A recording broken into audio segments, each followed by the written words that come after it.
Hare Krishna, everyone. Welcome to this week's edition or episode of the Hare Krishna Project podcast.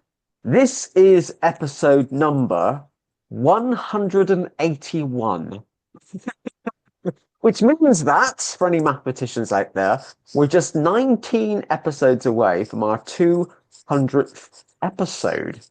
Thank you for tuning in to watch episode 181. I'm continually grateful for our ever-growing global audience. A bit of a tongue twister, wasn't it? Our ever-growing global audience. Thank you all for tuning in. And I appreciate also the feedback that we receive after every single podcast, often about something that we're talking about that we agree, that you agree with or you don't agree with.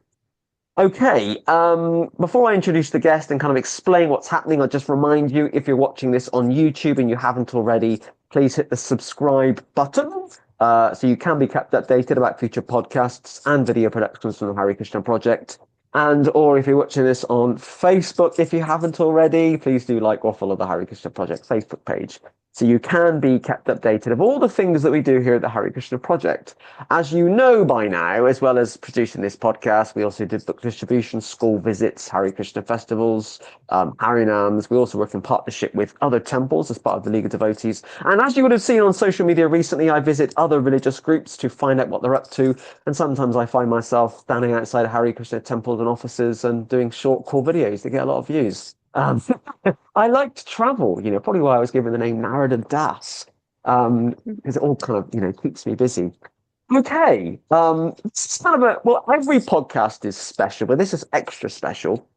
Not only because we have a return guest, but it's only because it's the second time ever in history, which is a very long period of time, the second time ever in history we've done a part two. We did a part two of another devotee about 3 years ago, when his story was very thorough, and we felt it was important that we did two parts, and that is the same for our guest today. I'm delighted to welcome back Natasha. Hare Krishna. Hare Krishna, Narada. Thank you so much for having me. Yeah, didn't think there would be one of these, so I'm surprised. We're even doing two of them. So yeah, let's. Life is full of surprises, Natasha. Yeah, Every day I get yeah. up and something happens I wasn't expecting, but it's great to welcome Natasha back. This is part two of our conversation about Natasha and her journey and her story within and without, if that makes sense, the Hare Krishna movement. And Natasha was only a guest about 2 weeks ago, and we were very keen to do both parts quite close together to kind of keep the narrative going. Sometimes I'll make a guest wait a whole year to come back. I wasn't going to do that with Natasha because we did because the last podcast has received a lot of views, and I know certainly a lot of people have engaged with that story and wanted to find out more about Natasha, which is great. Okay, so I will put a link to part one with this podcast. Because normally the first question is tell us about you and where you're from, but we know about that already. So we're kind of carrying on. So in our last podcast, Natasha, unfortunately there wasn't time to share a lot about the challenges that you've experienced in your journey in ISKCON, such as the bullying, big word now, manipulation, intimidation, humiliation. This is your chance now to share about your experiences in ISKCON and the things that you've gone through, the challenges. Yeah, thanks for that question. Thanks for having me back. I think speaking up and telling the truth is really important, and especially giving females a voice because every soul is important. And I guess before I answer that question, I just also want to go back to the purpose of why I came to ISKCON. So I had come to it. I'm not sure if I mentioned it in the last podcast. I think I skimmed over it really quickly. So I had actually come to ISKCON because my best friend had asked me some spiritual questions and I was looking for the answers. So I actually was looking for a solution to give to others because For years, people were coming to me for spiritual advice because I had done some other spiritual learnings in the past. They were coming to me with self-development questions. And I think for me, I thought the answers were there with ISKCON. So I had tried a lot of other spiritual organizations, a lot of self-development organizations, and I had taken a lot of benefit from them. And I was open to what was available at ISKCON that I could use to benefit myself and others. And I grew up believing in Vishnu, so I had actually prayed to Vishnu, uh, please utilize me in your service how you want. I don't know how you want me to utilize, like how you want to utilize me in service. I just want to help people. So found myself at ISKCON and I thought it was divine arrangement. So I guess it's quite normal when you go to any organization, you most people have expectations, right? Like you're going to walk in, you expect people to treat you warmly, to accept you. And look, I guess it's quite, upon reflection, it's quite normal that perhaps I didn't fit in certain like communities, and we're not all the same, and I think that's okay. So there's a lot of positives that have come from my journey as well. So I'll try and talk to them side by side, I think. So for me, the Maha Mantra, like the Maha Mantra is super powerful. I put a lot of faith in the Maha Mantra very early on in the first 6 months, just because there were just things I would bring to my Maha Mantra practice. And I felt like Krishna was creating solutions in my life when I would bring my challenges, my wishes, my desires, my obstacles, and just pour it into the Maha Mantra. So anything I had, I would pour into the Maha Mantra. So my faith in the Maha Mantra was built early. Like I would share it with my friends and my dad and tell them how amazing it is. Like, and I was distributing books really early because I thought it was so amazing. Like I thought ISKCON's the solution for everyone. So I think I skimmed over in the last podcast how that enthusiasm was dampened. So yeah, like I think I spoke about someone taking away my garland service who wasn't actually an authority. So the authorities were actually encouraging and kept me going on with the garland service. I did mention in the last podcast how there was a brahmachari that nurtured me at the start. So I thought that brahmachari was so lovely and really inspired me because of his spiritual knowledge. So I found him to be quite an inspiration in my journey. And he was just there for me a lot.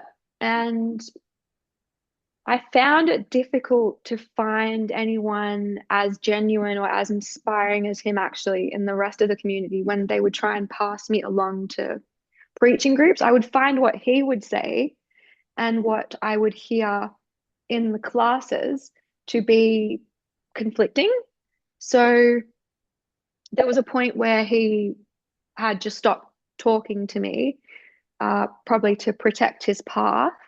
He hadn't necessarily communicated it to me, which I found it difficult. Like I was like, oh, why couldn't he just say, Natasha, by the way, I can't be your friend anymore. Like I'm just the type of person that likes communication. So I was a bit like, he seemed like a great communicator. Like, what did I do wrong? Like, so I felt really, I took it really personally. I was like, what did I do wrong? Like, how hard was it for him to just say, just letting you know, we can't talk anymore. Like, that's all you need to do. I would have been like, cool, man. Like, so that actually disturbed my mind for about a year or two.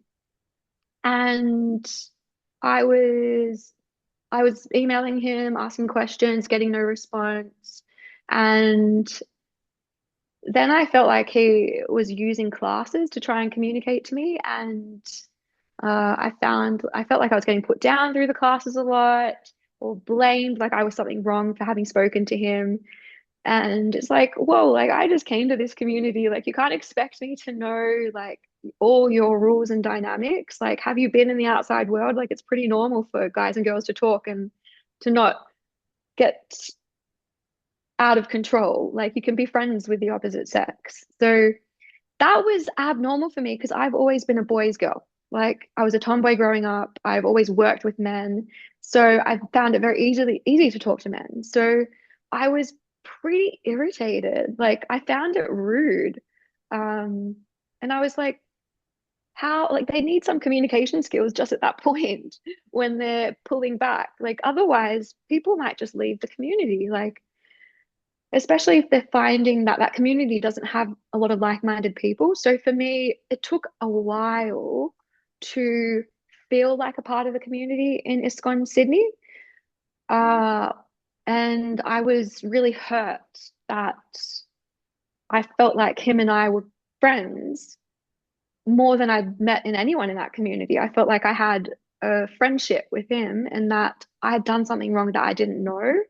So it's like, just tell me what I've done wrong so I can learn from it at least. Uh, so I felt humiliated because I felt like they were using classes, as I said in the last time, to call me Maya. Mm. And there was references towards what I was wearing. Uh, like, and they were using stories and that, and I just knew it was targeted at me. And I think there was people in the community that possibly knew that he'd helped me, and I think he was more trying to protect his reputation, but it really put me off the spiritual process. So, because I was like, I understood that he's dedicated his life, and I thought that was very admirable, and I still do. I just would suggest if they're still doing that, just at that point, at that process, if it happens, just so other people can get integrated in the community, that they maybe establish like a structure or a process at that point. So it's not like the girl gets made to feel bad for being a girl. Like, yeah. So that really irritated me because I was like, if you had a problem with me, maybe you should never have asked for my number. Maybe you should never have tried to help me to begin with. It's like now you're making me feel like I'm this horrible, disgusting thing. But why didn't you take responsibility for your part in it? Like, you didn't need to try and help me if you're not meant to talk to me. So for me, I was like, what was all of that about? Like, how can you just go from it? It didn't make sense to me. Like, it's like you're friends with someone, you connect with someone, and then out of nowhere they act like you've done something wrong and you're the worst person on earth. So yeah, and I think it was around the same-ish time where this girl had, like, insulted my dress and made like comments about my age and taken my service away, even though she wasn't like the authority of that. So all that kind of happened around the same time. And so it kind of made me feel unwelcomed at the ISKCON Sydney Temple because they're, to me, and I think to most of the community, people in Saffron are viewed as leaders in the community. Mm. So when a leader treats you like they don't want you there, and then when a girl who is the wife of like someone who is the head of preaching also tries to ice cold you, like act like you don't even exist, uh, even though there were so many other lovely people in the community just giving me so much love and so much warmth. Maybe I'm just a sensitive person and I'm used to being able to get along with people. So for me, I was like, I haven't even experienced this like out in the world where I can't win someone back. So that monk eventually softened up and was kind. And if we see each other, he says Hare Krishna. And I can see he has a lot of kindness in his heart, actually.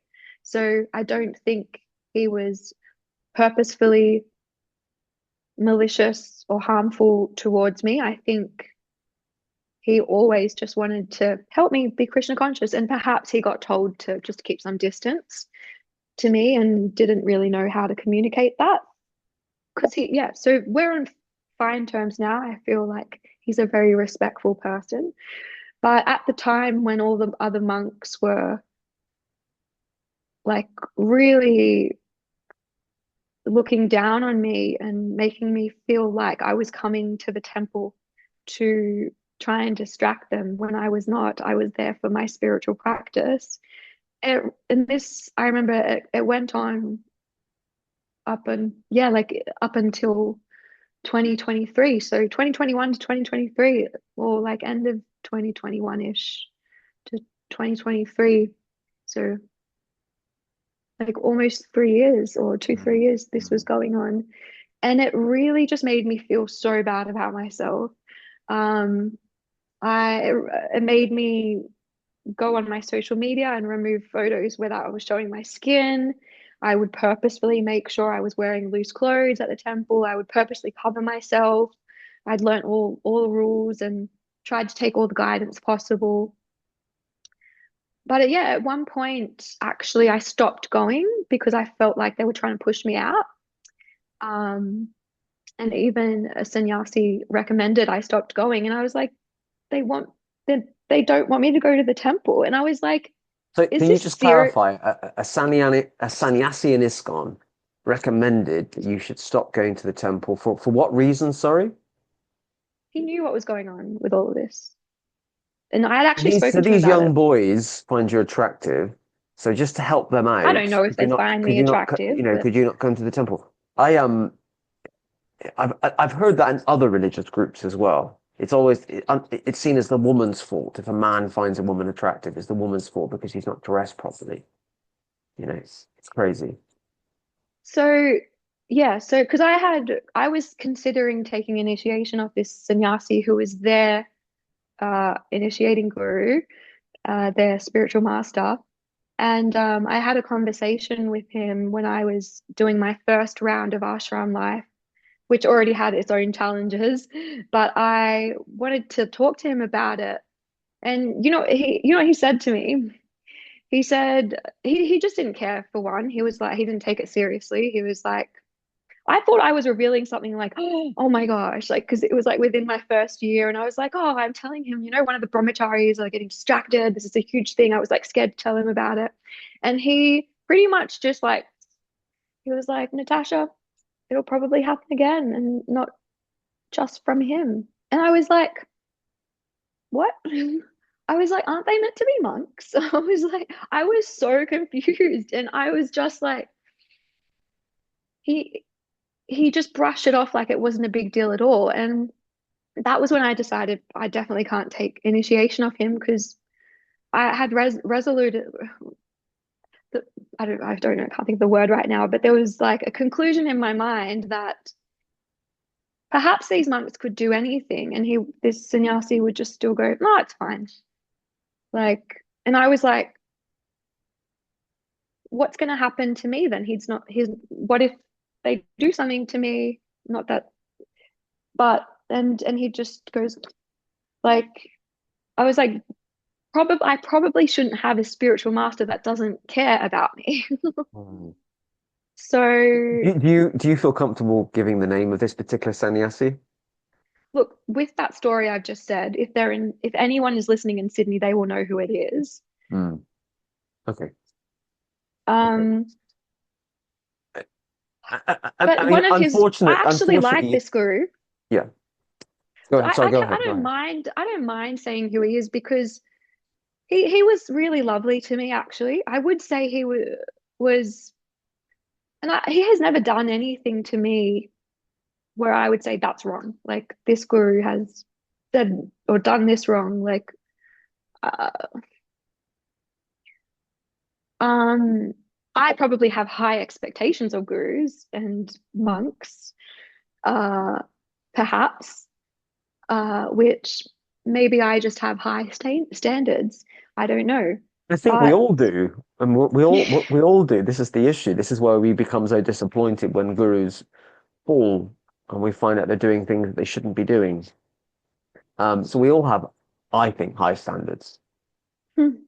yeah. Look, I think for me, this guru is charming and uh I was inspired to learn more about Krishna consciousness after talking to him when I had uh, interviewed him for my article, and and then from there I practiced Bhakti. So I think for me, there's still positives. Like even though he, said something that made me go, okay, I don't think I want to get initiated. But the last time I saw him, actually, I found him quite caring, and I think he was happy to see me.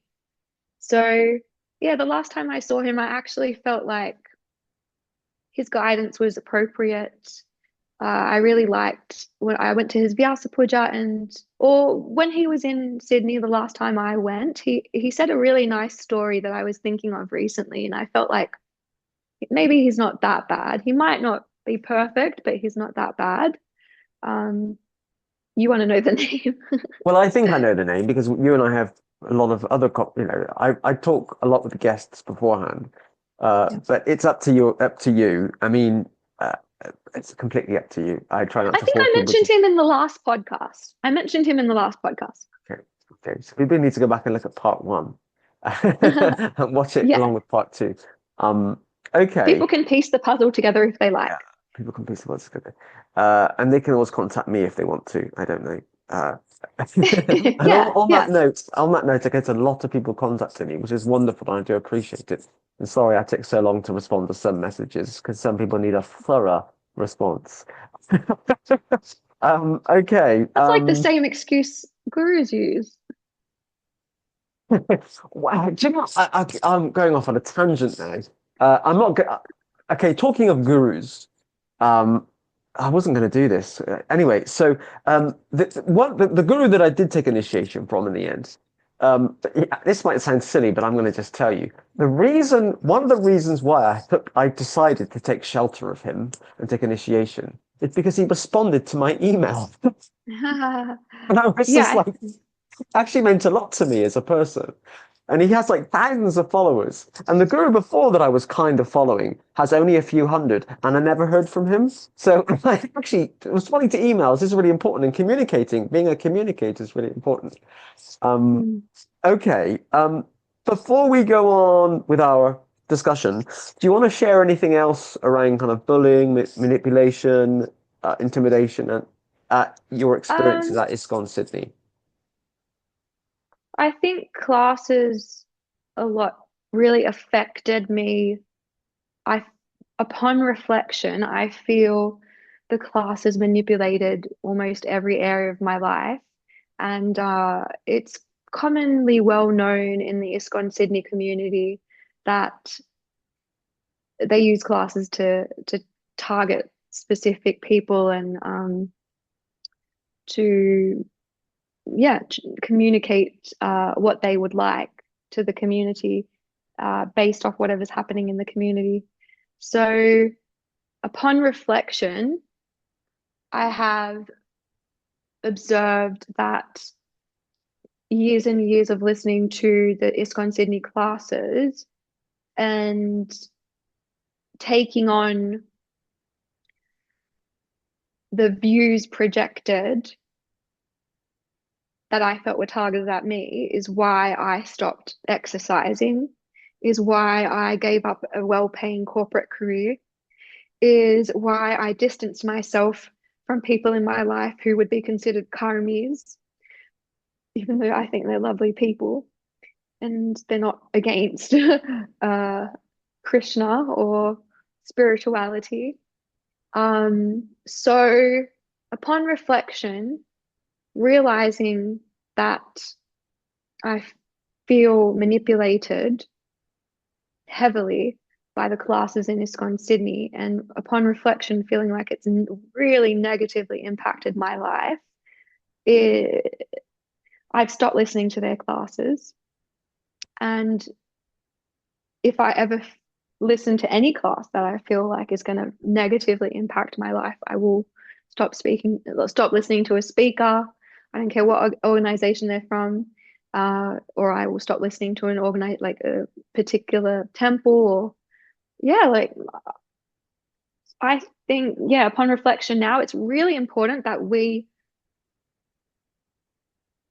do our dharma. continue earning money, and earning money isn't bad. There's so many classes that I feel are talking about earning money like the devil, like that's the one anartha in the way of your spiritual growth. But maybe it's for you, maybe not for me. Like, don't project your views on me. Like, I might not be eluded by money. It might just be my dharma. And if it affects your spiritual life, that's your problem, not mine. So just because you feel you don't need to earn money or you that earning money is bad for your spiritual growth, it's not necessarily bad for my spiritual growth. Mm, mm. Like, so I think there's a lot of control. So upon reflection, I feel like all my freedom was taken away. Anything that made me have any freedom, I felt like listening to the classes and doing what they're saying, being obedient, being submissive, took away my freedom and made me dependent on them. And then they can just do whatever they want with me. So, as a woman, being controlled by men, that's scary. To take away my freedom and my independence, that actually makes me angry for any woman that would happen to. And I'm so glad I'm able to see that now. Sorry, I could probably just keep talking and talking and talking, so feel It's free to fine. interrupt me. It's fine. Otherwise, No, I'll I just also don't want to rah, interrupt rah. because I know that you've got a really important story that you want to share with people. Because I know that whenever we produce podcasts like this, they ask the content of the discussion. It's important to other people because they've been through similar things. So I'm keen kind of not to interrupt because I know that your story, other people will resonate with what you're saying. Okay, let's talk a bit about kind of preaching within the movement, why preaching within the movement I think is important. You wanted to kind of really kind of touch on that and why how we treat people is important. Yeah, so I guess that ties in with the bullying. Yep. So it was funny because when I went to live at New Govardhan, I felt like because I had a few challenges in Sydney, but I felt like at New Govardhan, it was like challenges times 100. I was like, whoa, all the challenges I was dealing in Sydney, it's like worse. So I had community that loved me at Sydney, and then a few people that were giving me a hard time. But when I was in New Govardhan, there was a few girls bullying me, and the temple president actually was really helpful, and because he has CCTV cameras everywhere, so he was able to hear and see anything that they had said, so people got in trouble. So even though I went through a hard time, they weren't like, we're gonna victimize you. So they actually were like, no, we want you here. So people who were not so nice apologized, and I was grateful for that. And yeah, upon reflection, I just immediately I made the choice to leave after 2 months of living at the ashram because I had made a commitment to myself that I'm gonna only leave once I figure out what Krishna's lesson is for me to be here. So one day I realized and I was like, okay, I'm going, and literally just told them, and I was like packing and I'm like, I'm out. Thanks for having me. Bye. Like, and I just like the temple president was like, hey, all good. And I still go back there for Shravanam Kirtanam, which is their kirtan festival. And the temple president is still lovely with me. Like, he's never held any hard feelings for me leaving. Uh, there was a sister, sorry, there was the ashram leader at the time, and I was there. Her and I got along. Her mum lived there, and I really got along with them. They now live in Radhadesh.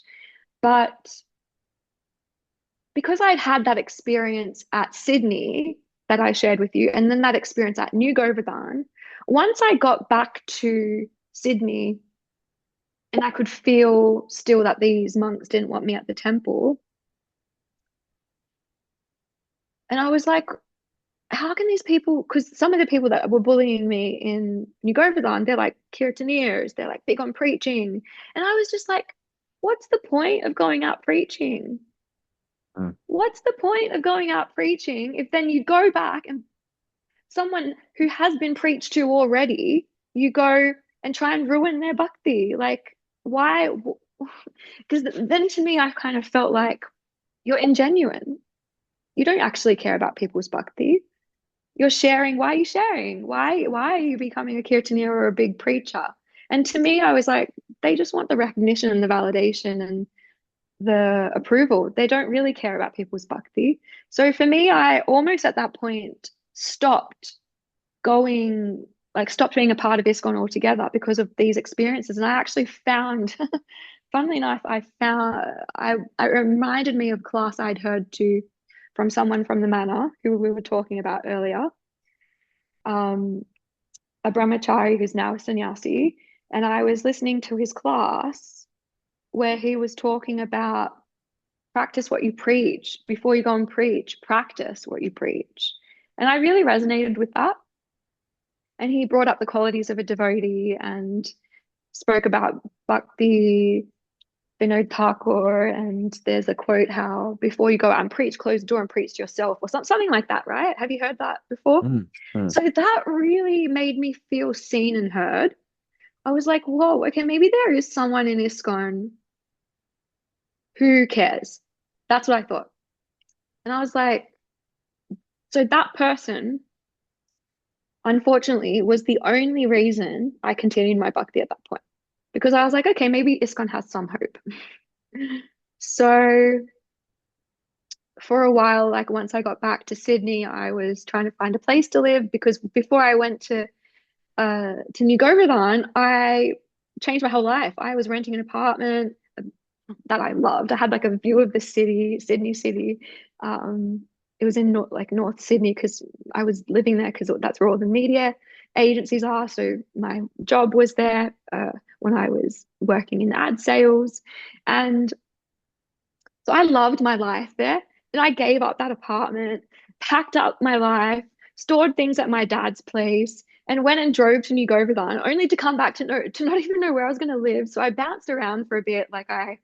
Um, there's like places you can short-term rent that are like really gross, like people like smoke in their apartments and like, oh, so yuck. And like all these like dropkick people who don't have settled lives.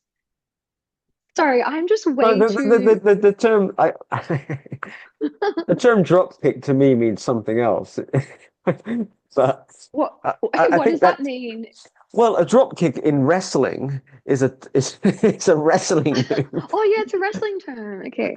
Yeah, that's And what I meant. so but I think are you talking about a wrestling move, the drop kick? No. You're talking about something else. A drop kick in Australia is like someone who doesn't have their stuff together. Like, is that an English term? Like Yeah, their I mean, life is a bit we don't falling use the apart. term drop kick here. I didn't realize we had different terms. I think there are some slang words that are only used in Australia and they're kept in Australia for good reason. Okay, Why? I'm Excuse joking. me. Drop kick. Hey, I I'm a mean, we proud would use other Aussie. terms. We would use other terms, possibly. Semantics. After my trip to the UK, I'm a proud Aussie. Yeah, yeah. Uh,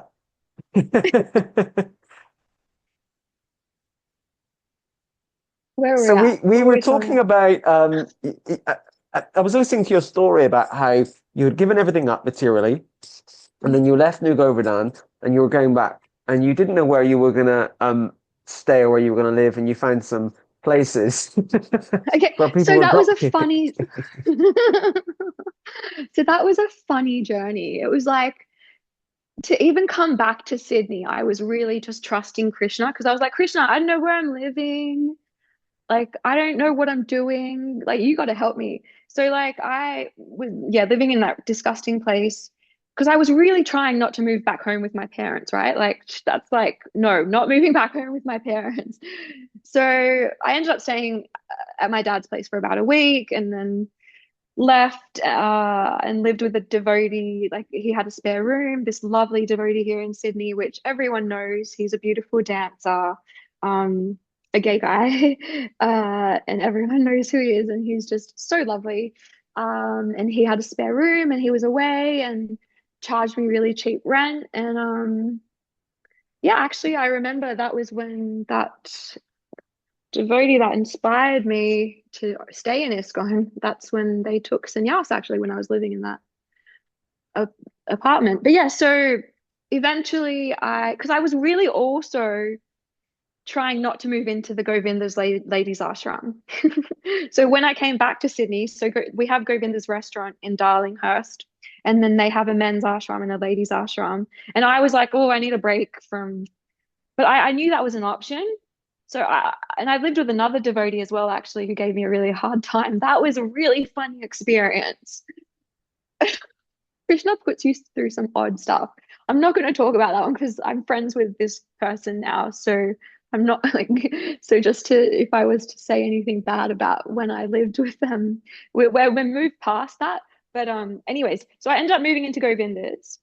So because I was like, well, what do I do with my life? Where do I live? So I moved into the ladies' ashram at Govinda's, had a great experience, which was really healing after having challenges at New Govardhan. And yeah, it was life was actually really good when I was living at Govinda's. I would walk to work. I was working as a personal trainer and a Pilates instructor at a gym in the city, and I would go to Govinda's and eat and go to the kirtans. But I was doing service at the Sydney Temple, but I eventually gave it up because I could feel that that monk was didn't want me there. So I took a break. Oh, I don't remember the question. Sorry. We were talking about why is preaching important within the movement as well as Oh without. yeah. Why should we treat people with respect? And I've heard this a lot elsewhere. We work so hard to make people devotees, to get them to change, convert, not convert, turn to Krishna, and then once they're in the movement, they're not treated very well. And you were kind of talking about some of your experiences and some of the things that you've kind of been through, and why Yeah. keeping the preaching go to within the movement is important. Practicing what you preach. So if it wasn't for living in Govinda's, I think I wouldn't have stayed a devotee because I was living with a Prabhupada, like there was a Prabhupada disciple living there, and she was so accepting of me. And that just shows that that's what Prabhupada would want because she would talk about Prabhupada all the time. Her and I are so different. She's Aussie, like she's your skin color. And I'm me. But she just got me. I don't know. She was like complimentary. She was like, oh wow, like you got an Indian birth, so you're so lucky. And I was like, don't worry, I'm as like degraded as everyone else. Like I've done XYZ. Like I'm an Aussie. And it's just like, oh, okay, yeah, okay. But like, so she was so healing. She didn't have any expectations of how much I would chant. She didn't have any expectations if I broke any rules. She was like, you're whole and complete and perfect. You're wherever you're at is fine. And like I almost want to cry thinking about her. I saw her earlier this year when I went to New Govardhan, because she lives there now, Chamari Mataji. Um, and I gave her a hug when I saw her. It was so nice. But yeah, she helped heal me because she was so accepting. And I'm like, if a Prabhupada disciple is being like this, then it's from Krishna. So, and look, I don't think I'm not blaming any of these challenging experiences actually because everything's perfect under Krishna's plan and everything happens for a reason. And when we're experiencing it at the time, it feels very difficult, very frustrating, very sad. But Mm. actually, Krishna is in control. Mm. And we need to just try and step back emotionally, psychologically, spiritually, whatever, Mm. and just be the observer, which is what we're taught in the Bhagavad Gita, to be the observer and say what's going on. Actually, this is just a leela that's being carried out, and actually, we just need to be the observer and see what's going on. Everything is okay in the end. Everything Yeah, is and I like okay in the end. And yeah, Krishna and is look, always looking after us. 100%. And I like to view everything as a learning experience. Like, what does Krishna want to teach me out of this? Where is he leading me and why? And look, upon reflection, I feel so grateful that I got to stay at New Govardhan. Actually, it's just such a beautiful place, like nature-wise, the deities. Like, I was in love with Krishna there. Like, I would just love staring at him. The prasadam's amazing. Mm. And they're really doing a lot of great work for preaching to the Western community, actually. They preach to a lot of Westerners.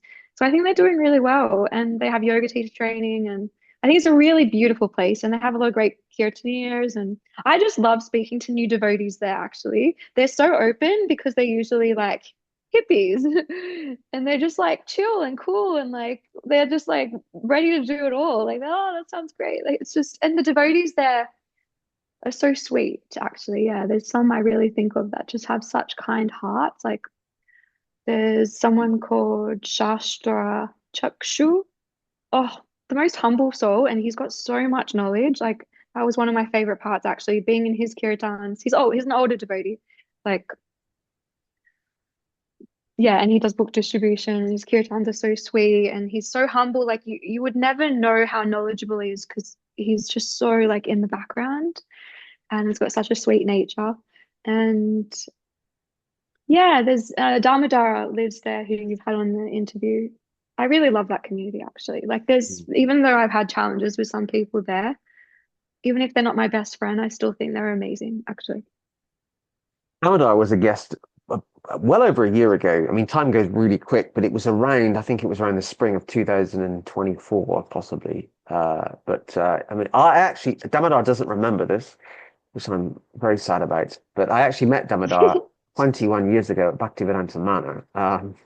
I was just probably a very ignorant 20-year-old. People probably think I'm very ignorant 41-year-old now, but I was going to um, say that. I'm glad you did. but I met Damodar 21 years ago at Bhaktivedanta Manor when I was studying the Hare Krishnas with a desire to join. Look at what his He's how so history is. cool. Yeah, and he's a great advocate for greater child protection and protecting children. And Yeah. yeah, I admire him a lot, and I appreciate him a lot for all that he does. And his mum actually lives quite close to me, or relatively close to me, because he's from Britain. You know, so in this life, he appeared in Great Britain. Um, He's very forward thinking, which I really respect. Like I shared something on my Facebook just yesterday, and he was commenting on under it, and it was about having counselors in like each congregation and counselors like or having gurus also trained like to deal with people with trauma. And I was like, that's really intelligent. But yeah, and his wife cooks amazingly as well, actually. So that's a reason to visit New Govardhan. Great. Great. Okay. And it's funny, I love how this conversation is flowing because you start to talk about an issue that I can see is the next question on the list. It's kind of like it's just it's kind of like it's just kind of meant to be. Because the next question is about ashram life. You know, why Oh did yeah. you want to do ashram life? Tell us about your experiences. You've talked a bit about New Govardhan. I was going to say New Vrindavan then. That's someone else completely different. New Govardhan. But you know, you've been and stayed in other temples as well. Tell us a bit about your ashram experiences. Yeah, so I'll answer the first one, like why did I want to do ashram life? Yeah. I think I always admired monks and I wanted to be as knowledgeable as them. I wanted all that spiritual knowledge. I wanted to learn the practices. I wanted to become a good devotee. And I thought it would, excuse me, I thought it would be good to absorb myself for a while. So that's all that was always my intention. The first time around, to be honest with you, I was more trying it out because I had spoken to a sannyasi about possibly doing ashram life, and they suggested actually New Zealand. So I spoke to, I forgot her name, who runs it, but she's really lovely. There's an older lady who runs the New Zealand ashram, which is under this sannyasi. And yeah, we'd spoken on Zoom a few times, and I found her to be quite a lovely person. But then I started doing some research online, and it sounded like that ashram was really intense, and you had to commit for at least 1 year.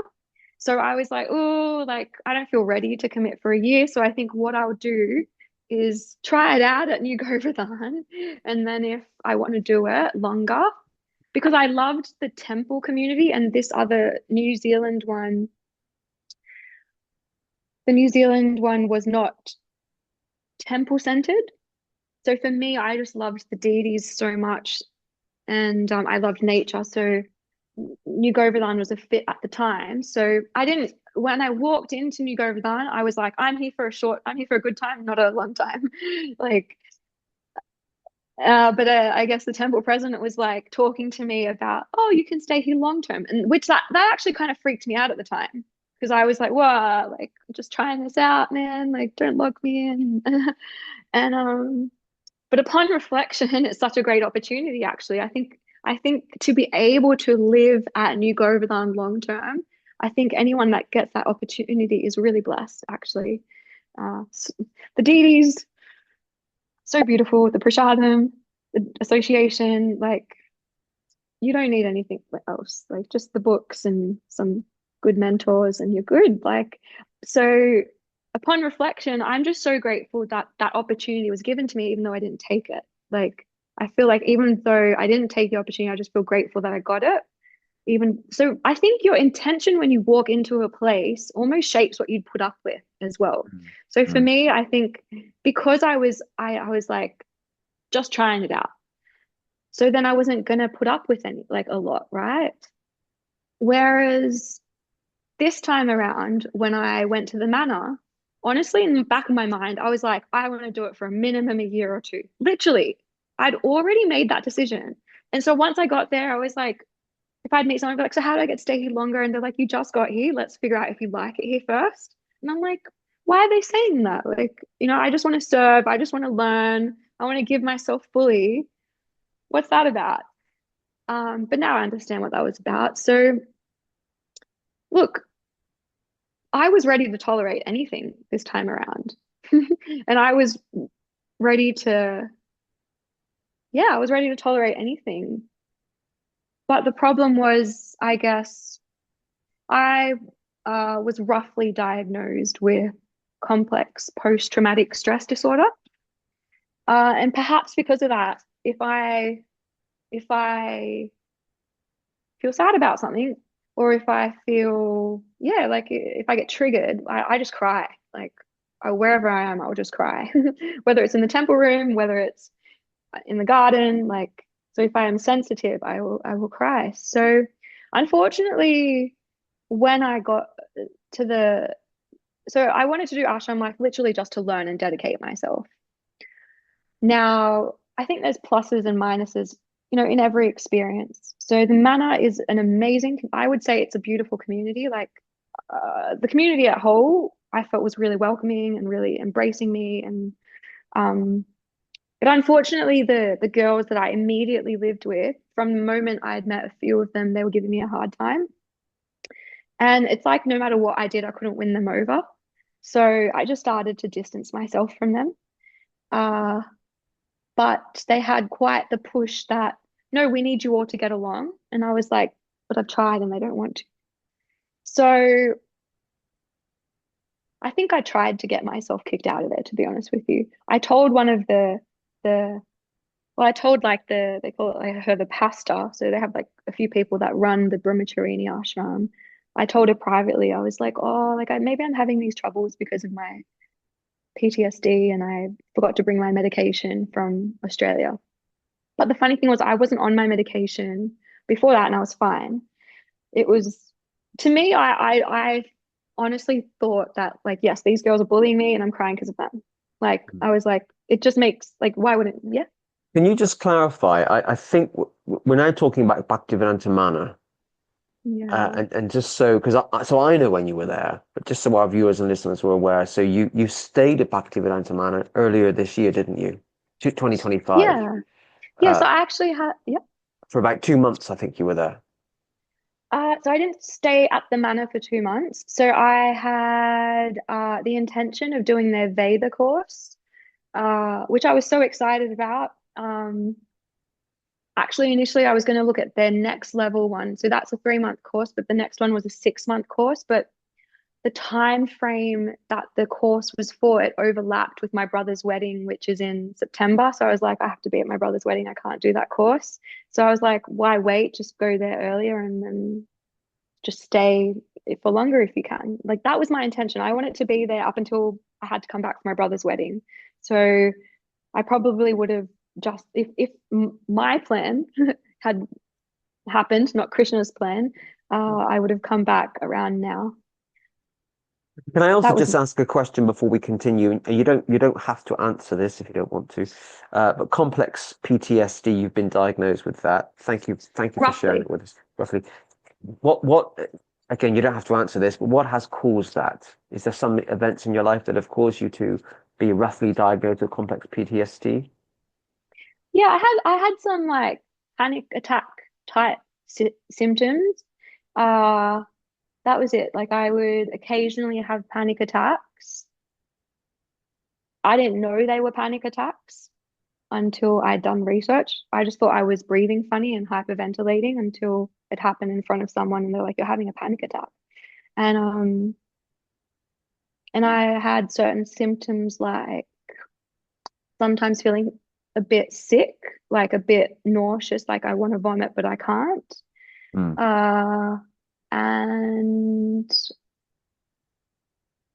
I can't remember any other symptoms because those are the only ones that have happened to me that is apart from crying. And to me, crying is normal though. But yeah. But did again, you don't have, I feel like I'm really pushing here, but I have, were there certain events in your life that caused you to have Oh panic yeah. attacks? Sorry, you asked that and I ignored it. I went through some abuse when I was younger. Okay. So from an early age till yeah, even into my adulthood, I went through a few different types of abuse, which like I'm not upset about. Like that's the thing. Like I've forgiven them and I don't have any flashbacks anymore because that used to be a PTSD uh symptom. So actually my doctor has told me that I've actually healed a lot. So he's like, wow, like you sound good, like the symptoms have gone. So the funny thing was, once I had told this pastor at the manor that I have PTSD, she was really lovely. And she asked some questions. She was like, oh, maybe I can help you get some medicine. And she asked me to send her something. And upon reflection, I realized she wanted me to send her something just to confirm that I had it, not to get me medicine. I did end up go getting some medicine anyways. But so on Ram Navami, what a day. On a beautiful festival day, they got me together and uh, kicked me out. And it's like I didn't mind that I was asked to leave. So they said I could stay up until the Rise retreat, which I went to. So they told me 2 weeks before the Rise retreat. So I was like, okay, they clearly don't have much of a problem with me if they've told me I can stay for 2 more weeks. So I thought that was a bit weird. So I ended up living there for 5 weeks. You were kicked out of Bhaktivedanta Manor earlier this Yeah. year. I mean, that's a bit of a strong. And just to clarify, what was the reason for that? So the girls were bullying me. I know that a few ladies who were in the Brahmacharini Council were aware that they were ganging up on me, but to them, like having one person crying and avoiding interaction with them, like they wanted us all to get along. So I think they were looking for an, a reason to be like, because I know that they could tell what was going on. Like there were things that were said to me where, and I knew that they could tell I was getting ganged up on, these ladies who run the Bhaktivedanta Mm. Manor Brahmacharini ashram. They had alluded to understanding and seeing what was happening. But then out of nowhere, I was given some guidance to speak. So I'd brought up an issue I had had with one of the girls. So I was staying in a room with one of the girls and she was coming back late every night and leaving the window open when it was really cold and I just mentioned it to the pastor. I was like, could you maybe ask her if she could follow the ashram rules that come, because it's hard to wake up early in the morning for the Mangalarati then if she's sleeping at like 10 p.m. and if she, and what she told me to do is like, no, you go talk to her. And I was like, I honestly don't think that that's going to work out very well. Like, and it went as I thought. I tried to speak to her. It didn't go very well. And then the ladies who ran the Brahmacharini Council kind of changed their mood to me after that. And I found when they were like, so I think it's totally fine to ask someone to leave. And actually, I wanted to leave because I wasn't happy. Like I was like, these girls don't like me. I'm trying. What am I gonna do? Like I tried. And yeah, and they were saying things that I was feeling offended by as Mm. well. So I was like, I'm not feeling good, so I should leave. And I that's why I think I told her I have PTSD, so she would ask me to leave because of that. So I think I had instigated it. But I think the only thing that I would say they didn't do very well is how they spoke to me in that last meeting. It was a lot of blame shifting. It was a lot of you have problems that you need to go fix. Like, um, so as someone with PTSD, and they might want to take this feedback because I think I'm not the only one there that has mental health issues. I think there are people who are living there who have mental health issues. I think there's a lot of people who, and I'm not saying this in a bad way, but I think ISKCON attracts a lot of vulnerable people who have mental health issues. I'm just open about mine. Like, Absolutely, and I know there's a lot of people within the Hare Krishna movement with mental health issues.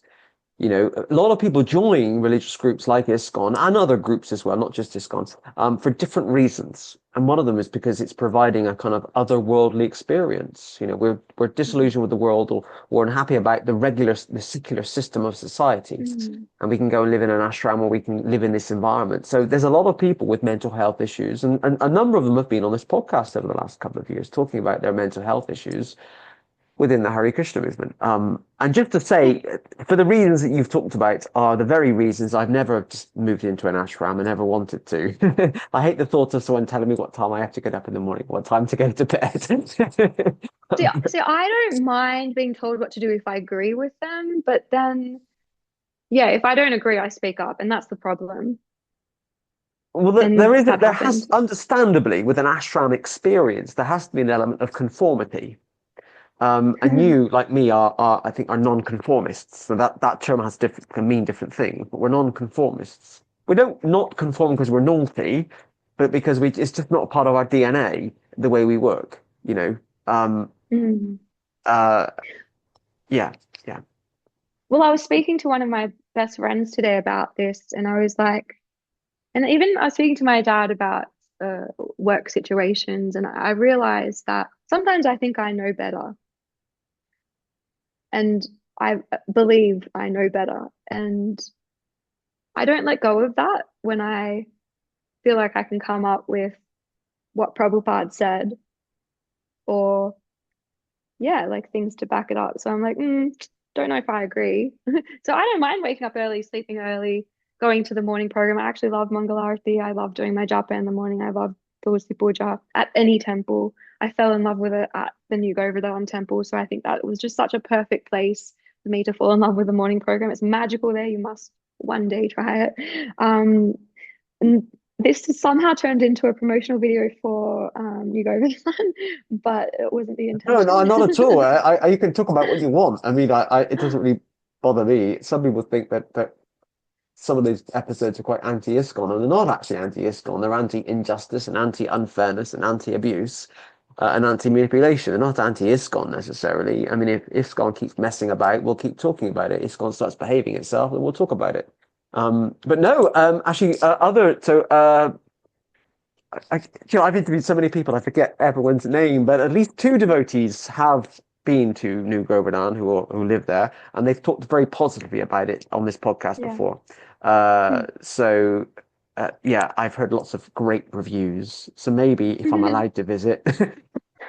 Oh yeah. No, I think you will be allowed to visit because I have a friend who has been initiated from the Gloria Mat actually, who used to live there and he left and went to pure Bhakti and he's still Mm. I'm actually not banned from anything, despite what people think. I'm not actually banned from anything. Yeah, I give the impression that I do. I'm And my surprised I'm not banned from things, Yeah, but yeah. and my Diksha guru is one of the most senior gurus in ISKCON. Of course, that doesn't give me any special treatment, and it shouldn't. I'm just saying that I'm not actually banned from anything. It's just people worry when they see me turning out, what am I going to do, or what am I going to say, or I'm going to get my phone out. Before we move on to talking a bit about the future of ISKCON, can we just talk about a bit about your time in Italy? I believe you also went to Italy after the Bhaktivedanta Mana. Oh Was yeah, that and this there's a year? certain thing we didn't bring up actually. Um, how long is this podcast going for already? We've been talking for about an hour, but we're fine. We're fine. We're Okay. fine. Yeah, so after I feel the term kicked out, maybe it's just Aussie, we just shorten things, right? Like they Kicked asked me out, to drop leave is a kicked. very It's long unbelievable. sentence. They asked me to leave is more words. Kicked out is short and quick. So maybe that's why I'm Dismissed, saying kicked. removed, We're not so posh here in exiled. Australia. Not We're as not posh so as the posh here. We're British. Yeah, not as posh dismissed. as the British. Sorry. The King's English. You call it the King's English now, not the Queen's English. Actually, I miss someone I met in the UK. She was like, we got along so well, and she was so it's so funny because I made friends in the wider community, like really nice friends, like at the Rise retreat and who I'd see in the morning program. Like I felt so loved and welcomed by them. So that really evened out the girls being mean to me.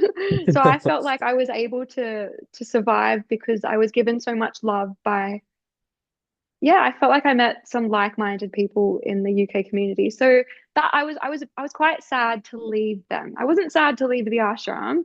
I was sad to leave the UK community because there was actually so many people. There was a few people I met that were like, "How can we make you stay?" And they were like trying to get like me information about jobs to apply for or someone to marry there. And I'm like, guys, relax, like just slow down, like like let's not make any drastic moves here. Because yeah, when I was in the UK, my trip only really felt like it started when I was at the Rise retreat. I actually had a really amazing time at the Rise retreat, and I was like, oh, okay, like now I'm happy I'm here. Like I had 5 weeks of, I would say it was tough because of the girls. Went to the Rise retreat. I was like, oh, I feel uplifted. This is great. And then I was like, what am I gonna do? I hadn't booked my return ticket. Or maybe I had. I'm not sure. I actually changed my return flight date 3 times after that a bit of a waste of money. But So I say you have to pay every time to change the ticket, right? unless you I sorry, mean, my microphone, sorry, my AirPods just died. Uh, but yeah, so unless you buy a flexi ticket, which I hadn't done, which I realized after that would have been easier, but because I paid changes each time. Um, which I realized it was kind of frowned upon that I had come to the manor with money. Like I felt like I was looked down upon by certain people in the ashram that I had a bit of flexibility. But anyways,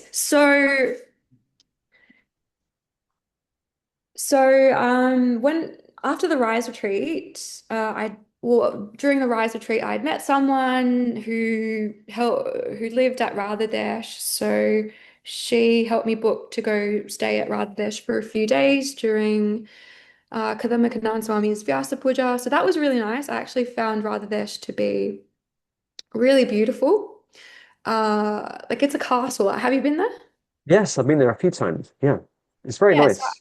Yeah, so I felt really beautiful energy actually in the temple. I felt like there was more feminine energy there.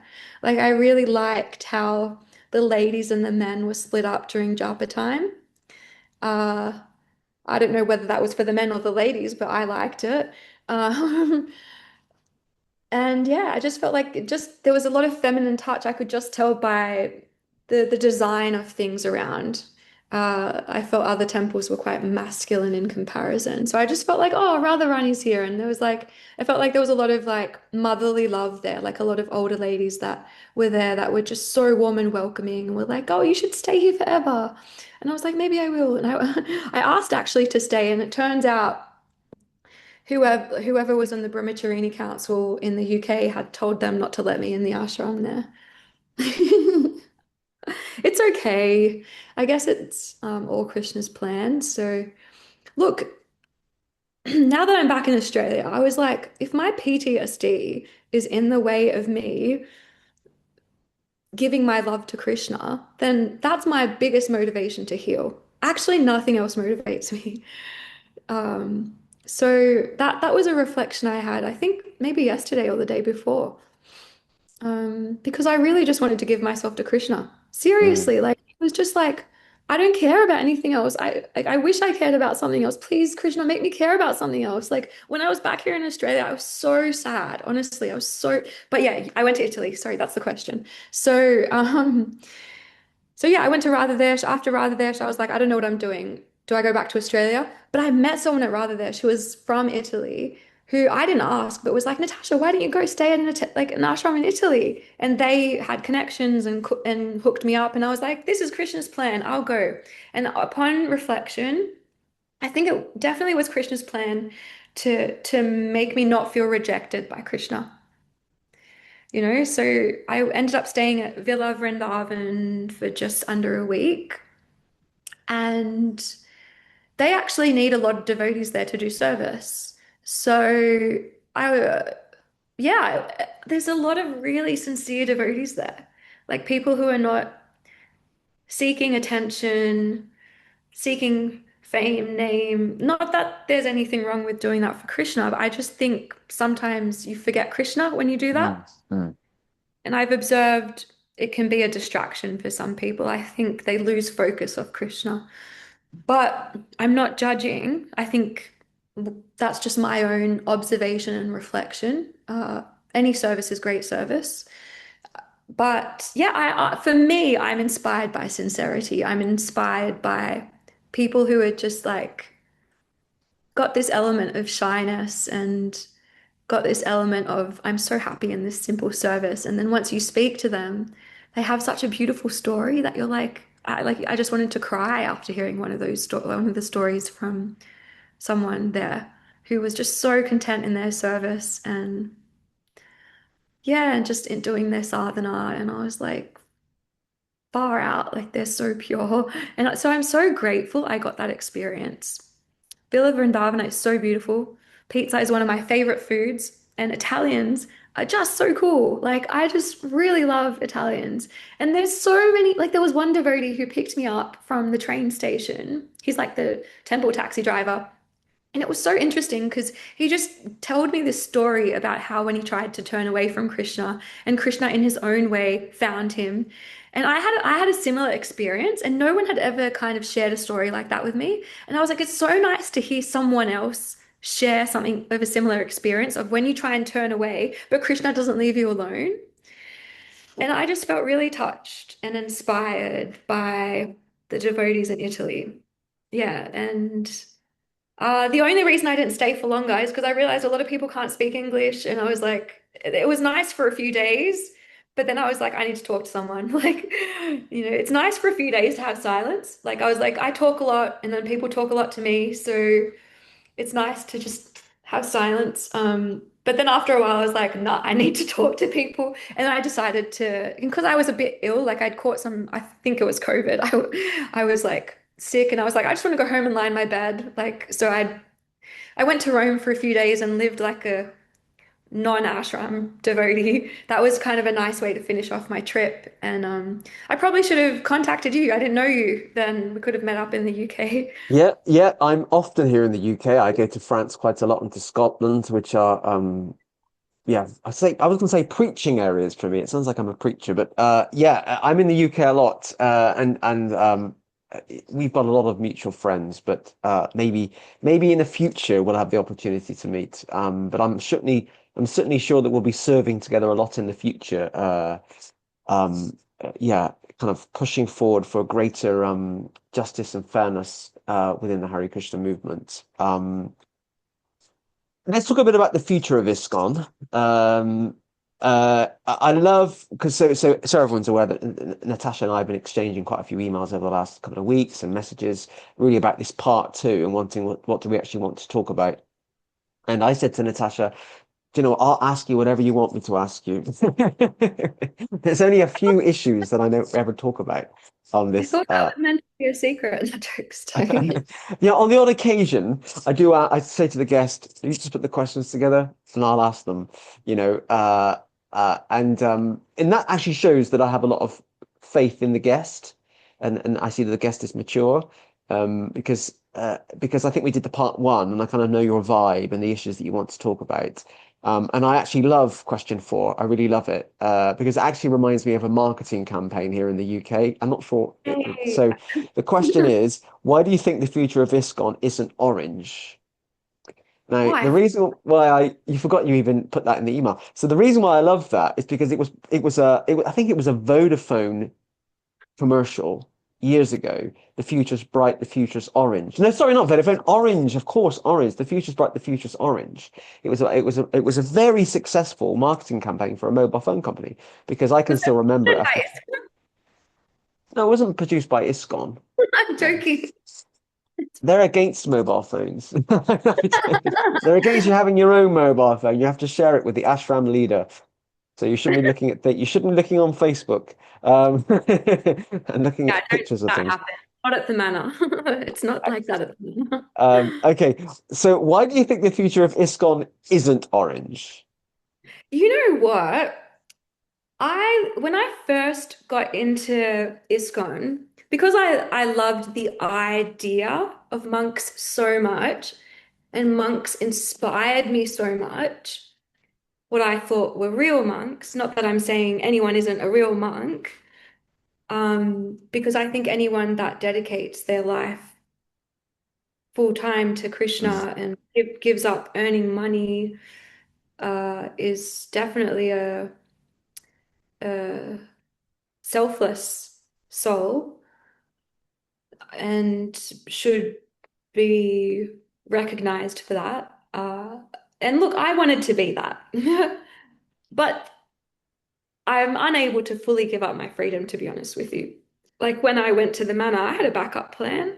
I had money backup plan. I knew what I would do if, I had a home to come back to, unlike the first time around. But the future isn't orange. So it's funny because the first people that brought it up to me was some in young, forward-thinking devotees here in Sydney who are part of the preaching movement. There's one devotee who is probably over a decade younger than me who I really love his classes. He's got actually I'm just going to say his name because he it's worth it because his mum is also amazing. His parents were brahmacharis and brahmacharinis.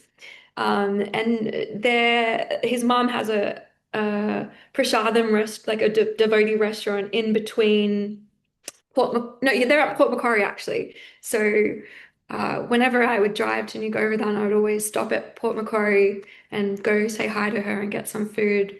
And she's very chatty and she likes to give guidance and she's very realistic about how we should approach ISKCON. And she always told me, don't be fanatical. So I really like his mum. So Torshan Krishna Das, who gives great classes here in Sydney at ISKCON Sydney Temple, and I'm waiting for him to let me know about whether he's going to teach me Srimad Bhagavatam classes. But him and his friend, who I am no longer friends with, but I was friends with his friend before him actually, and him and I were talking when I'd just gotten in the movement in 2021. It was like lockdown, so it was shortly after I first started going to the temple. And he was talking about how him and Torshan Krishna were talking about.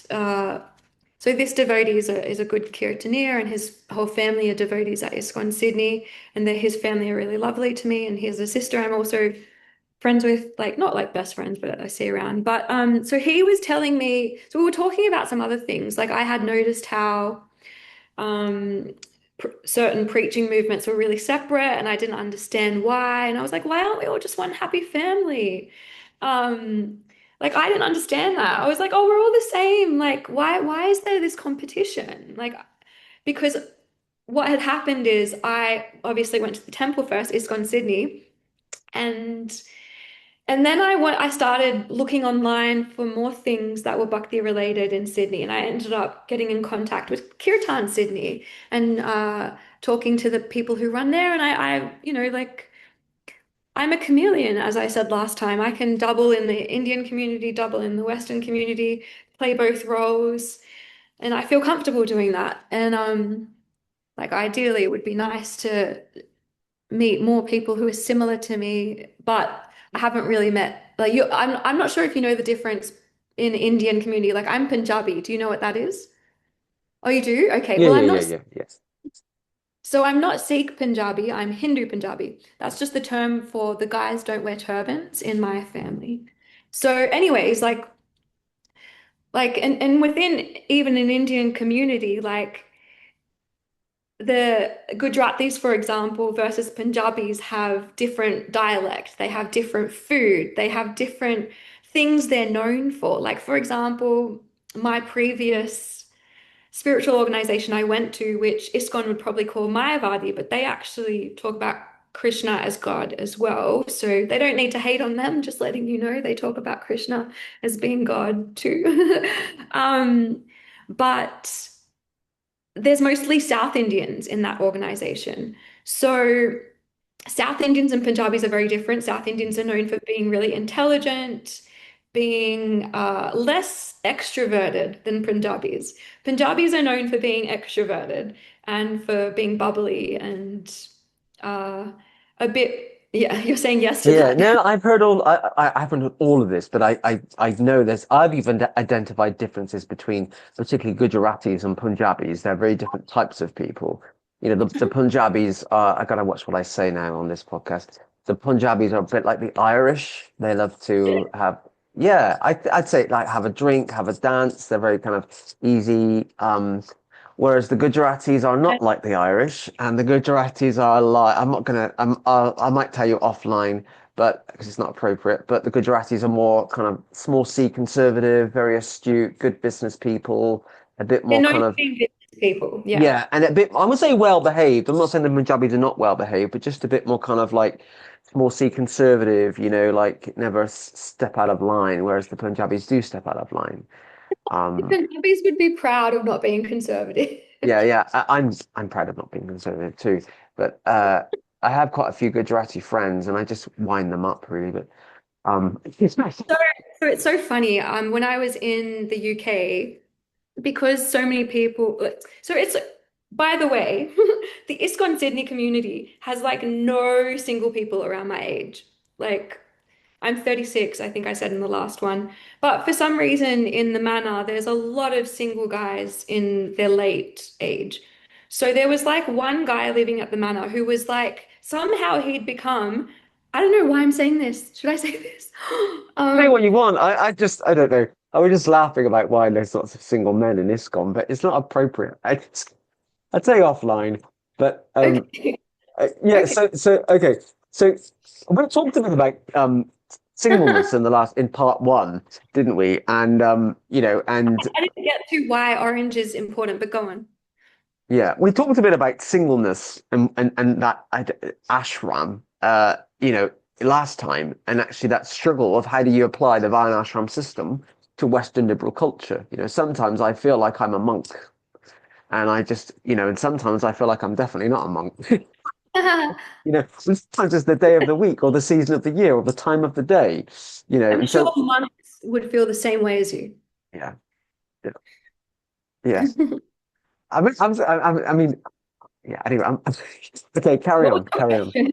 No, what was your question? I was gonna tell everybody what my guilty pleasure is then, but I can't believe Oh, that you're kind of getting all this. I mean, it's not sitting on a Friday night and drinking a bottle of vodka. It's definitely not.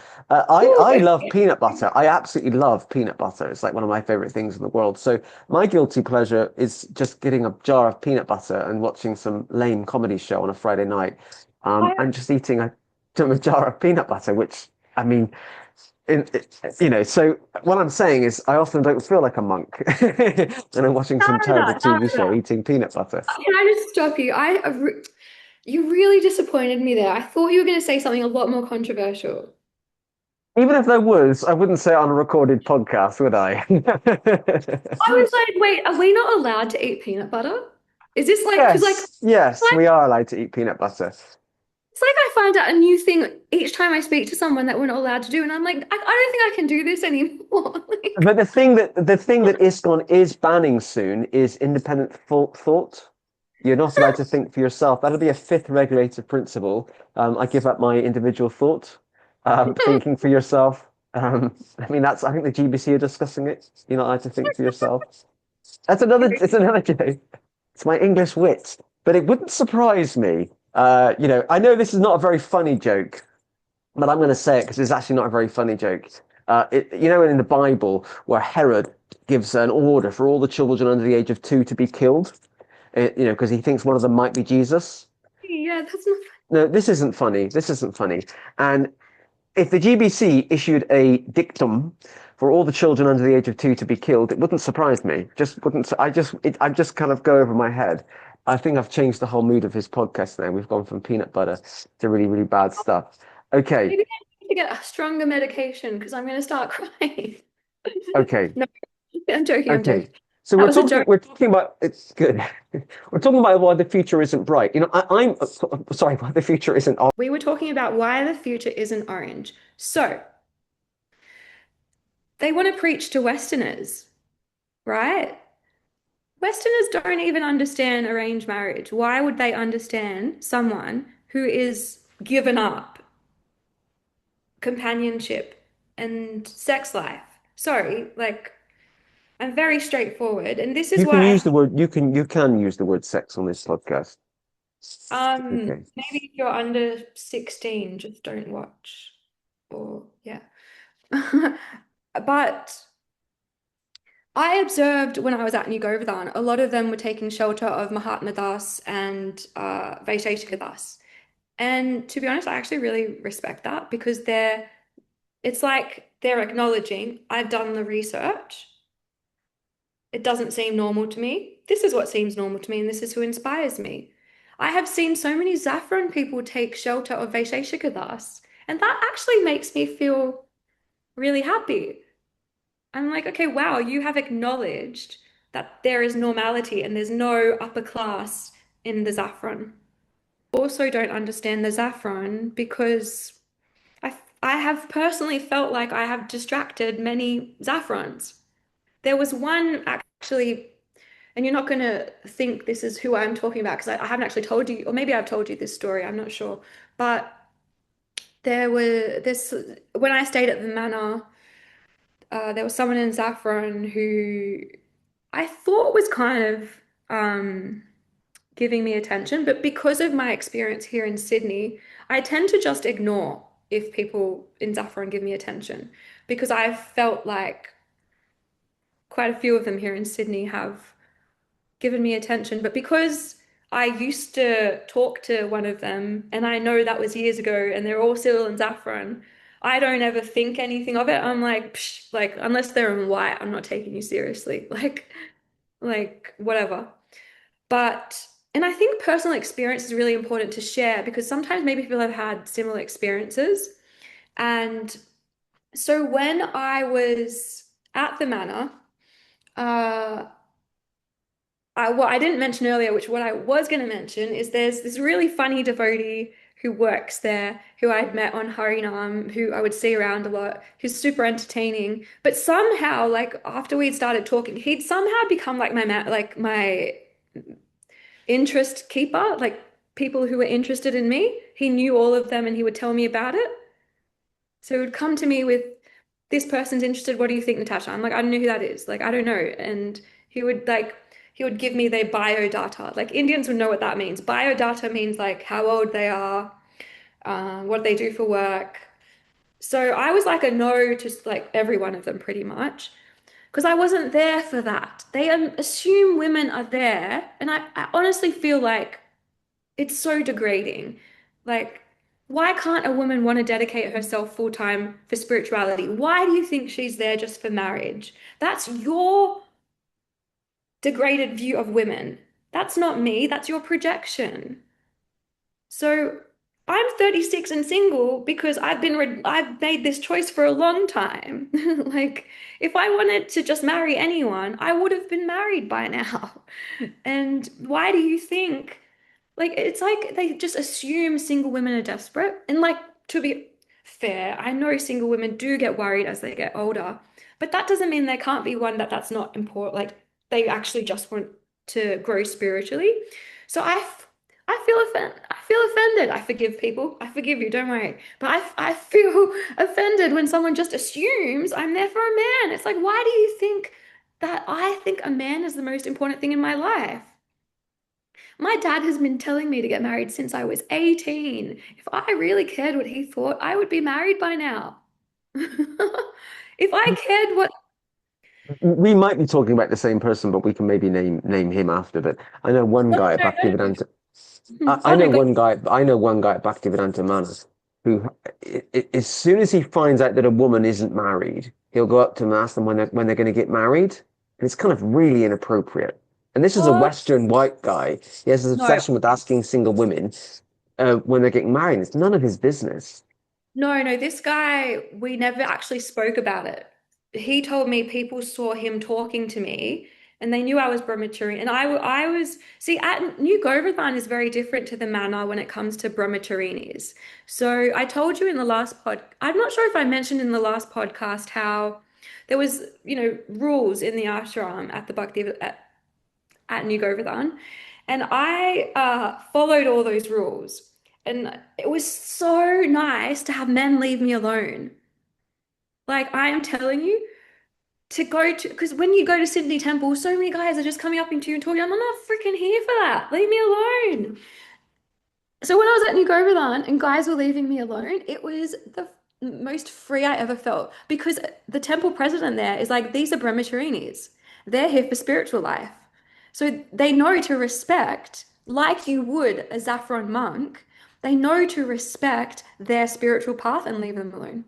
Isn't that, I think that's wonderful because it's like I got the same respect for my spirituality that a Saffron monk would have. Temple President Ajitha at New Govardhan, you are awesome. Like that, honestly, with him and my favorite monk at the Sydney Temple, which recently I was like, that's the only monk I like. That's the only monk I will trust. But I respect you all. Um, but these like Ajitha and Baba Vibhushan at the Sydney Temple, through their guidance and preaching, I respected myself more. I started to dress in a way that I felt comfortable. I started to keep boundaries with men when they made me uncomfortable. It's empowering, actually, for a woman to not be objectified. Women don't want to be objectified.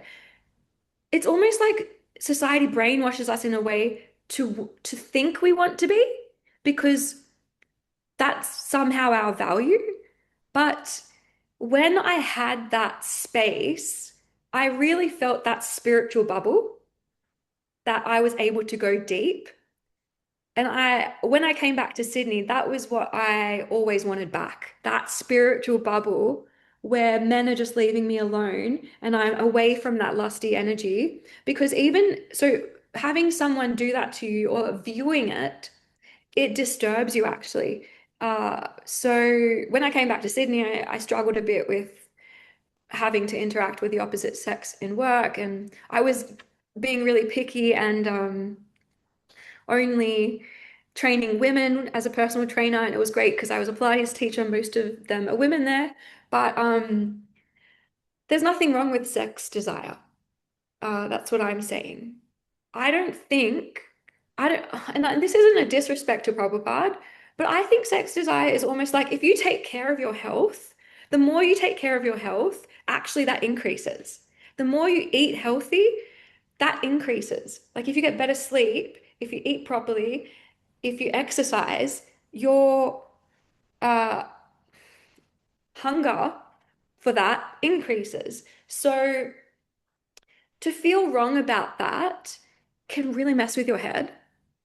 And not to say whether you act on it or not, that's, I think, an individual choice. I'm not here preaching free sex life. That's not what I'm here doing. But I'm just saying, if you have that desire, there's nothing wrong with you.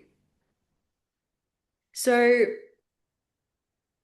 there was once a female devotee that I spoke to and said, oh, like, I can't seem to take that away. And she said, oh, eventually in time you will. And I was like, are you freaking serious? That seems so fake.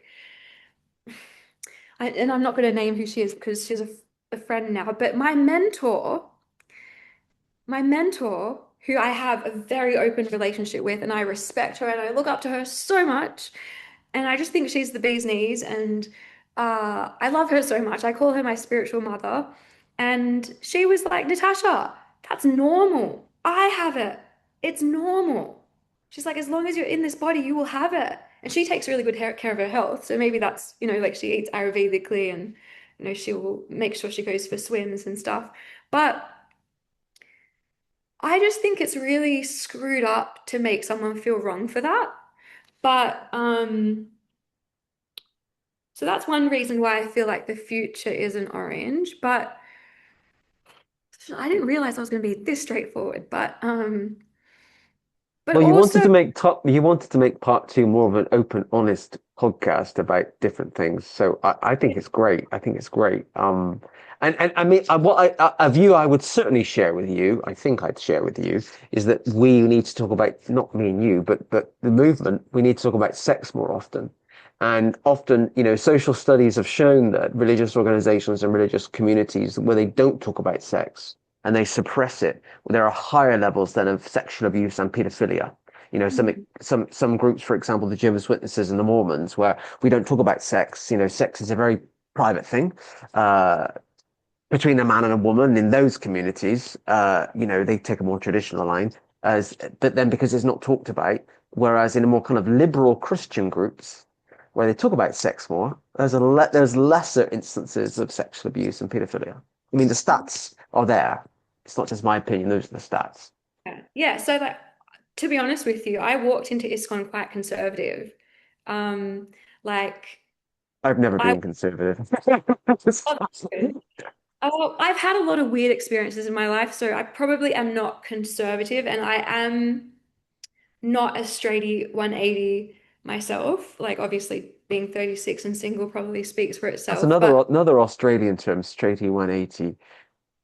Uh, is that a? yeah, I mean, we've it has been nothing, drop it kicked. has nothing to do.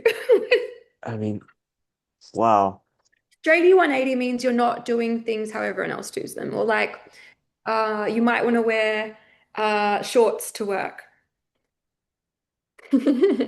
Okay. Like Aussies Okay. have casual Fridays. Do you guys have that in I think in UK? some workplaces they do. I'm self-employed. I wear what I want anyway. Okay. I can wear Most, shorts any day if I wanted. yeah, a lot of forward-thinking workplaces in Australia have become quite casual, especially if they're tech related or media related. But old school workplaces like, say, Woolworths. Do you know what Woolworths is? Yeah, because we have a Brit tie, I think. But or maybe you know it some other way, I don't know. But they're quite traditional, so they wear really corporate stuff. But most workplaces do Friday, casual Fridays because everyone goes for a drink after work. I'm I don't I'm know. conscious of the time. Yeah. You and I have been talking for a long time. We've been recording for a while. I think maybe I just want to touch on how are you doing with your bandwidth and not I mean in terms of I don't mean the internet. I mean in terms of your do you want to carry on? I mean we've got Wanted to add one thing which I think is important. okay. Okay, go So ahead. Go that ahead. guy who had a list of men for me, one of them was in Saffron. And I was like, my experience at Sydney, a brahmachari in Saffron at the manor, apparently was interested in me and wanted to talk to me. And I was like, I was scared because I'm like, in Sydney, you can't talk to these guys. The community frowns upon you if you talk to them. I was like, no, no, no, no. I'm not talking to him. Tell him. And you know what this guy told me? He wants to leave Saffron. He's interested in you and he has a gift for you.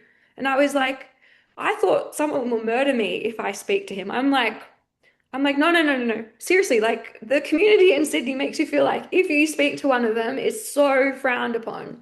So I was like, no, no, no, tell him to stay in Saffron and leave me alone. That's literally what I said to him. I said, tell him to stay in Saffron and leave me and because I was like, I'm gonna get condemned by someone.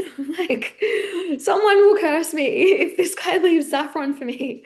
Anyways, this guy forced me to talk to him. He's like, he really wants to talk to you. I'm like, why? I'm gonna look so bad. Like, if someone sees he's got a gift for me, what? He's in saffron, he has a gift for me. I'm like, what's happening? I felt like an alternate universe, but it was really healing for me actually, because this guy was really humble and really so we never really spoke. I would avoid him like I avoid Zaffrons like the plague, usually because of the way I've been trained here in Sydney. We are trained to leave them alone.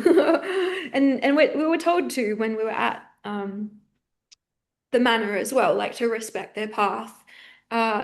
Anyways, so this guy's spoken to me and he's like, oh, it's so respectful of you to have, said for me to stay in Saffron and that you don't want to talk to me. He was like, oh, you made me realize I'm not as pure as I am. And he said, look, it has nothing to do with you. My mentor and I have been discussing me leaving Saffron for a while, and I wasn't interested in him, but it healed me actually in some way because he actually was really respectful and he acknowledged his desire and he didn't make me wrong for it.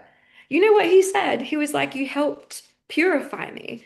And I was like, oh, like, what am I? Like, I'm nothing. But I was like, because I'd felt like a distraction to at least three other people in Saffron. And I always felt like the wrong one. And just the fact that this brahmachari in Saffron said, I helped him and he was so respectful. I felt like Krishna arranged that to heal something in me because for years I just had this weird feeling and I was just like, no, I think Krishna arranged this to help. Thank you so much. I never accepted the gift, which I'm glad about because otherwise I would have felt like I'm tied to him in some way. Uh, but I've observed the videos, like the lives at the manor. He's still in Saffron, so I don't really understand why. But because he said he doesn't want to be in Saffron. Well, he said he was thinking about it, and his mentor he's told him, yes, you should not be in Saffron. Um, so do you know how we were talking about Indian men are a great? No, that was before the recording, wasn't it? Should I mention it? You can mention anything you want. There's very few no-go areas on this podcast. You can say whatever you want. I think some vulnerable people, because of their pure intentions, whether it's men or women, through their pure intentions and perhaps some manipulation, end up dedicating their lives to the movement, which is amazing, but perhaps it's not exactly what is right for them or completely what they want. Mm. And I don't understand why people need to be manipulated because people can still serve the movement in a relationship. People can still guide others in a relationship. And what I have noticed in the Western society, because people are vulnerable, they come looking for inspiration, like me. Like I had seen everything in in the world. I've had married guys hit on me and lie about it. This is not in the ISKCON community.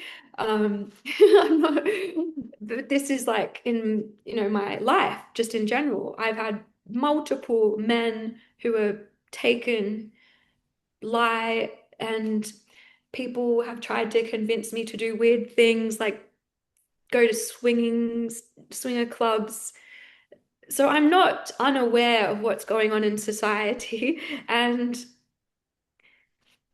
I don't find it very inspiring when it comes to a relationship. So I think a lot of people actually come to the movement because they feel, like there's something that they're not inspired by. So I think Mm. I think the movement would actually benefit from putting couples as like not a second option, not as an inferior option, but seeing how it's healthy for both men and women to develop like a loving relationship where Krishna is the center. And that development of love is like almost like a lesson to help you love Krishna. Like they talk about devotee association so much, but then why is marriage and women so Maya, degraded, inferior option? Like, no, to be honest with you, and this is out of no disrespect to anyone in Saffron, because I think dedicating your life to selfless service is something admirable.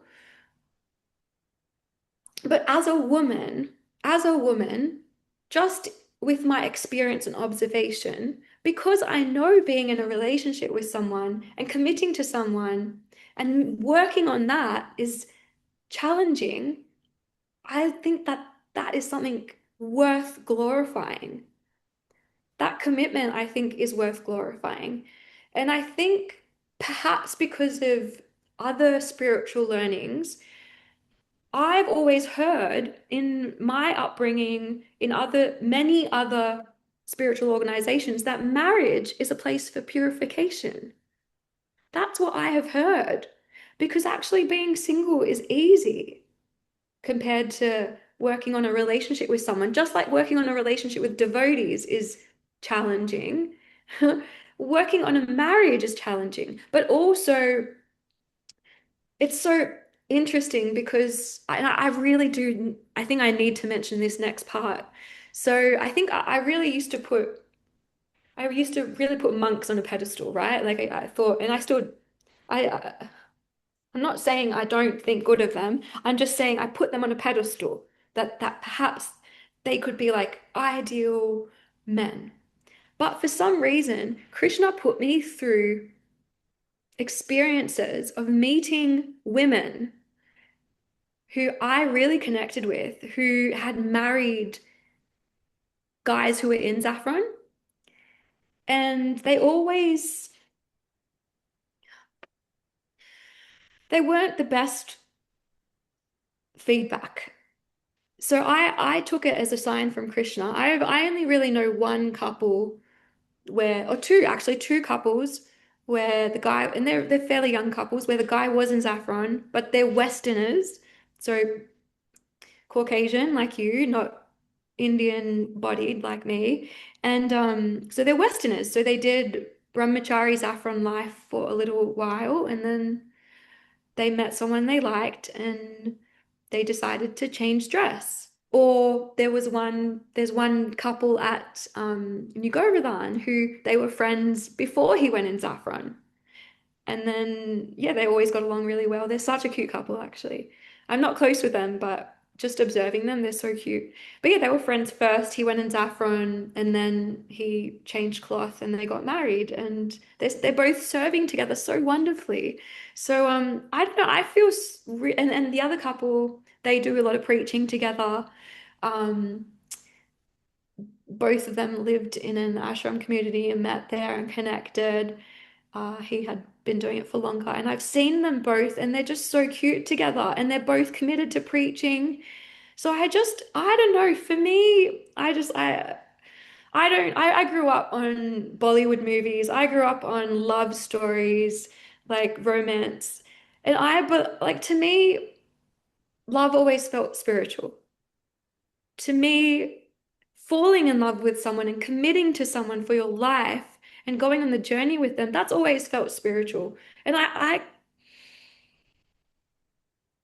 will always put Krishna first, and Krishna's taught me that.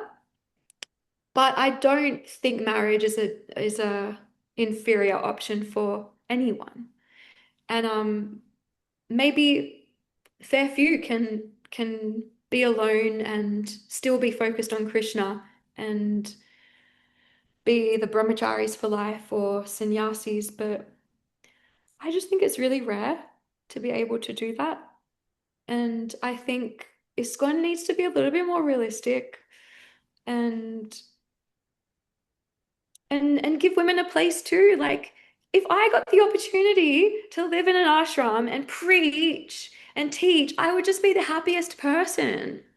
But women by nature, it's more difficult to put them in an ashram life. But there are some women who have more boy personalities like me. Maybe you can find a way to work it out for them. Like if they just perhaps are not good with dealing with mean girl dynamics, which I've never been good at. Most of my best friends are boy girls like me. Like they're just straightforward, no bullshit talking, and they're not good with um, playing games or not to say there's anything wrong with that. Like there's a place for everyone, I think. And that's the thing. I think that's the point. There is a place for everyone. Prabhupada said it's a house for everyone.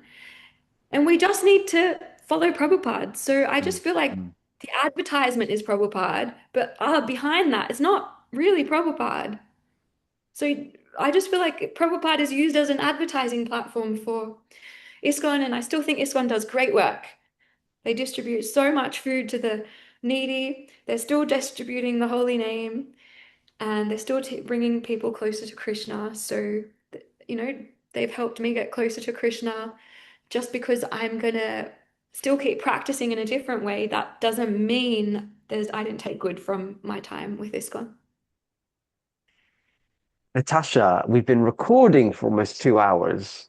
You and I have been talking for quite a bit longer, but I have really appreciated this conversation today. And I know that we could have gone on and we could have talked about other things. And I think one of the things I'm keen to do with you is to see how we can support your work in the future, because I think what you're doing in terms of being a voice for people that are voiceless is really important. One of the things we do here at the Hare Krishna Project is we always like to support the underdog. And I'm not saying that you're an underdog, but we want to support people like you to speak out. And I feel that yeah, we'll be working together a lot more in the future on these kind of issues around kind of social justice and fairness and equality. Because I agree with pretty much everything you've said. I gave a talk a month ago called "Krishna is for Everyone." And all if you truly understand, it's not always easy. If you truly understand that that part of Krishna called Paramatma exists in every living entity, that God exists in every living entity, then you should treat everyone, every living entity with the utmost respect. Not just those people that are men or heterosexual or wealthy or Indian or temple presidents, but everyone with the utmost respect because, Why? well, yeah, Sorry. white people, all these labels and designations in the material world, we're also taught that they're temporary. Yes. So we of all people shouldn't get caught up on them. Well, they can't do this because they're female, or they can't do this because they're, I don't know, whatever. Transsexuals, or even if they, I felt like I was getting put down because I'd put Botox in my face, by the way. I felt like there was a lot of, which is worn off now, but I did that and I was going to the community and they were making fun of me for it and using classes to put me down for it. But it's like, if you have a problem with someone altering a little part of their body, what problem do you have with a transsexual? I thought you said Krishna's for everyone. So why are you at me about something that so many people do, and maybe you should have someone represent them? Why are you at me about that when there's so many, you are saying Christians for everyone, when literally so many girls altering their body? Do you have a problem with them too, and you're not going to share Krishna with them? Like, sorry, like I just got irritated about that. I've never No voiced worries, that. no worries. Well, actually, on that particular issue, we've been very supportive of the trans community in the Hare Krishna movement. I mean, I think at least 6 trans guests we've had over the last 180. 6 of them have been people who are trans, and actually 5 were about that person being trans, and the other one only I knew privately they were trans because it was no one else's business and we didn't talk about it. And you won't know, even if you go through every single podcast and look at their face and look at their whatever, you won't know that that person's trans. You just won't know. And I'm not going to tell anyone because it's no one else's business. Um, But if there's anyone in Sydney that's single or has a boob job or has Botox, you're welcome at my place if you're not welcome anywhere else. Don't. Sorry, that was a bit straightforward. That's not me because I've not had any of those things. I'm not any of those things. Uh, okay, okay. Stay on the line, Natasha. But I know this has been part two, but I think in the future we're going to kind of see how we can work together more and kind of because I think you're a great advocate for women generally and being a voice for women, which is great. Stay on the line. You know how it works. Stay in the Zoom room. Um, and I'll just say goodbye to everybody. But I'm incredibly grateful again to Natasha for being our guest on this week's podcast, part two, episode 181. 181 people I have convinced to sit down with me and allow me to ask them questions. Uh, wow, I can't quite believe it. I've got a lot of scars to prove it as well. I'm joking. So I'm very grateful to Natasha for being our guest this week and sitting patiently with me. Do not forget, if you're watching this on YouTube and you haven't already, please hit the subscribe button so you can be kept updated about future podcasts and video productions from the Hare Krishna Project. Or if you're watching this on Facebook, if you haven't already, please do like or follow the Hare Krishna Project Facebook page so you can see about some of the things I've been getting up to recently, my antics as I travel around. I'm not sitting here all day, I can assure you. I'm out doing stuff. Okay, so until next week, I'll see you all soon. Thank you. Hare Krishna.